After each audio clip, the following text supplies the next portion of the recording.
अस्सलाम वालेकुम। Food fiesta bye फ़ाकिहा में खुशामदीद। इस वीकेंड मैं अपनी सिस्टर की तरफ गई तो वहाँ पर हमने झटपट से निहारी बनाई, तो मैंने सोचा क्यों ना ये रेसिपी आपके साथ भी शेयर की जाए।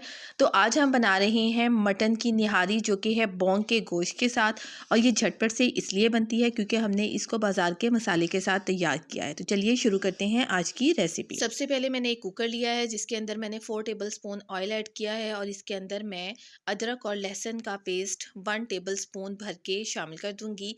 और इसके बाद हम इसको 1 से 2 मिनट के लिए पका लेंगे ताकि अदरक और लहसुन का जो कच्चापन है वो ख़त्म हो जाए। इसके बाद हम इसमें मटन का गोश्त ऐड कर देंगे, जो कि हमारे पास है 1 किलो। मैंने यहाँ पर बोंग का गोश्त लिया था, हड्डी वाला। और इसके साथ निहारी बहुत ही ज़्यादा मज़े की बनती है। आप भी ज़रूर ट्राई कीजिएगा जब भी निहारी बनाएं।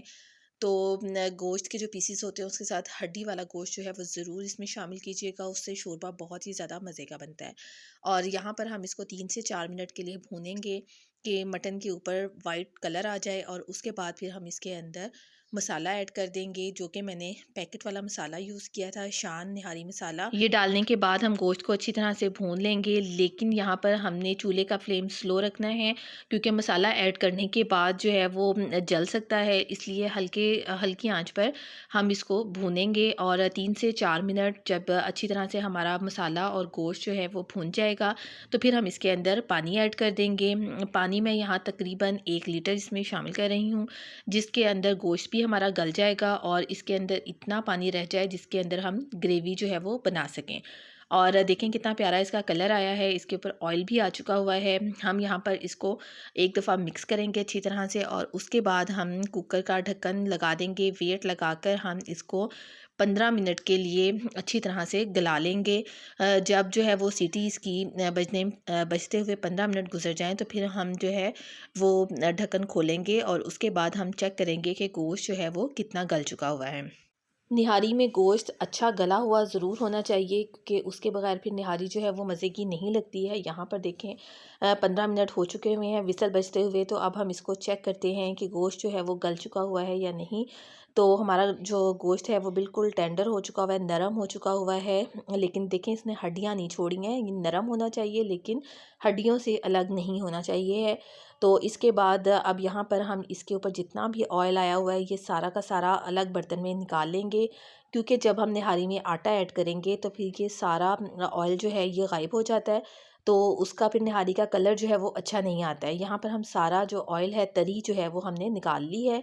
इसके बाद मैंने 4 टेबल स्पून आटा लिया था, जिसको मैंने 1 कप पानी के साथ अच्छी तरह से मिक्स कर लिया था। और अब हम इस मिक्सचर को आहिस्ता आहिस्ता करके निहारी के अंदर शामिल करेंगे।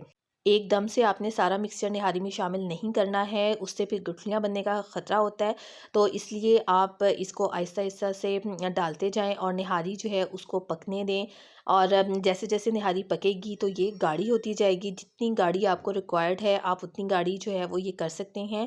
लेकिन आपने इसमें बहुत ज़्यादा आटा भी नहीं डालना है क्योंकि ये थोड़ी देर बाद गाढ़ी होती है, थोड़ी देर पकेगी तो ये गाढ़ी होगी। निहारी अभी पक रही है तो हम इसका तड़का तैयार कर लेते हैं, जिसके लिए मैंने 4 टेबल स्पून ऑयल के अंदर एक मीडियम प्याज ले ली है। इसको हम यहाँ पर सुनहरी सा गोल्डन सा कलर देंगे और उसके बाद हम इसको निहारी में ऐड कर लेंगे। यहाँ पर आप देख सकते हैं कि निहारी के अंदर जो है वो कोई कलर नहीं है क्योंकि हमने इसकी तरी जो है वो निकाल ली थी। अब प्याज ऐड करने के बाद हम इसके अंदर वो सारी तरी जो है वो दोबारा से शामिल कर देंगे जो कि हमने निकाली थी। उससे दोबारा से निहारी के ऊपर वही प्यारा सा कलर आ जाएगा। इसको हम 2 से 3 मिनट के लिए ढक कर रख देंगे, हल्की आंच पर, बिल्कुल जैसे दम वाली आंच होती है उस पर हम इसको 2 से 3 मिनट के लिए दम लगाएंगे। उससे ये होगा कि सारा का सारा ऑयल दोबारा से ऊपर आ जाएगा और निहारी के ऊपर बहुत ही प्यारा सा कलर आ जाएगा। आप चाहें तो यहाँ पर आप इसमें हरा धनिया भी ऐड कर सकते हैं। और उसके बाद इसको ढक्कन लगाकर 2 से 3 मिनट के लिए रख दें। उसके बाद जैसे ही हम उठाएंगे हमारी निहारी जो है वो बिल्कुल तैयार है। हम इसको सर्विंग बोल में निकालेंगे। जब भी आप निहारी सर्व करेंगे तो आप इसके साथ लेमन काट कर रखिएगा, हरा धनिया, हरी मिर्चें और अदरक जो है वो जूलियन काट के, लंबा लंबा काट के ज़रूर रखिएगा। उसके साथ निहारी बहुत ही ज़्यादा मज़े की लगती है। आप इसको रोटी के साथ या नान के साथ खाएं, बहुत ही ज़्यादा मज़ा आएगा। इंशाल्लाह ताला फिर किसी और वीडियो के साथ, किसी और अच्छी रेसिपी के साथ आपकी खिदमत में दोबारा हाजिर होंगी। तब तक के लिए अल्लाह हाफिज़।